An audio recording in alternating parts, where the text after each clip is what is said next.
මේ වීඩියෝ එකෙන් මම ටී-ෂර්ට් එකක් සම්පූර්ණ චෙක් කරන ආකාරය ඔබට කියලා දෙනවා. මෙහෙම වීඩියෝ එක ඉවරට එක් නරඹන්න. මුලින්ම අපි ටී-ෂර්ට් එකක් චෙක් කරන ආකාරය බලමු.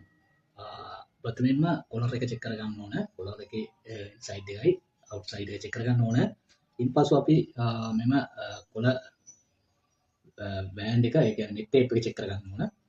නෙක් ටේප් එක චෙක් කරාට පස්සේ මෙතන එනවා සයිස් ලේබලයයි බ්‍රෑන්ඩ් එකයි බ්‍රෑන්ඩ් ලේබල් එකක් ඒක චෙක් කරගන්න ඕන. ඉන්පසු මෙතන ප්ලැකට් එක අපි චෙක් කරගන්න ඕන. ප්ලැකට් එකේ බටන් හෝල් දෙකක් එනවා. ඒ දෙක චෙක් කරා. ඊට පස්සේ මෙතන බටන් එකක් එනවා 2 හෝල් බටන් එක 2 හෝල් 4 හෝල් බටන් එනවා. බටන් හොඳට චෙක් කරගන්න ඕන.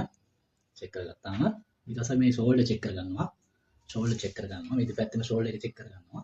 ඊට පස්සේ මෙතන ආම් හෝල් එක චෙක් කරගන්නවා. එන ආම් හෝල් එක චෙක් කරගන්නවා. මෙතන ආම් හෝල් එක චෙක් කරගන්නවා. ඊට පස්සේ අපි ස්ලිප් එක චෙක් කරනවා. ඊට පස්සේ අපි රිබ් එක චෙක් කරගන්නවා. රිබ් එකේ ඉන්සයිඩ් එකයි අවුට්සයිඩ් එකයි දෙකම චෙක් කරගන්න ඕන. ඊට පස්සේ මෙතන ටැග් එක චෙක් කරගන්නවා. දෙපැත්තෙම ඉන්සයිඩ් එකයි අවුට්සයිඩ් එකයි රිබ් එක චෙක් කරගන්න ඕන.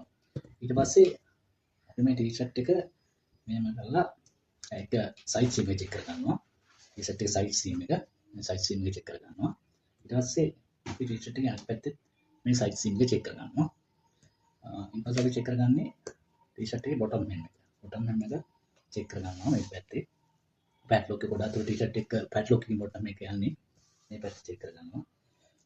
ඊට පස්සේ සයිඩ් වෙන්ට් එක චෙක් කරගන්නවා. මේ සයිඩ් වෙන්ට් එක චෙක් කරගන්නවා. ඊට පස්සේ අපිට තියෙන්නේ එම්බ්‍රොයිඩරි චෙක් කරගන්න. එම්බ්‍රොයිඩරි චෙක් කරනවා. මේ හොඳට චෙක් කරගන්න ඕනේ. ඊට පස්සේ මෙතන ස්ලිව් එකේ තියෙන එම්බ්‍රොයිඩරි චෙක් කරගන්නවා. අතන මේ ටී-ෂර්ට් එක චෙක් කරගන්නකොට ඔයා ටෙක්ස්ටයිල් ෂොප් එකකින් ටී-ෂර්ට් එකක් ගන්නකොට මේ පොයින්ට් අනිවාර්යෙන්ම චෙක් වෙන්න ඕනේ. එතකොට ඔයාලට නිවැරදිව හොඳ ටී-ෂර්ට් එකක් ලබා ගන්න පුළුවන්. මම නැවතත් වීඩියෝ එකක් හමුනා. සුබ දවසක්.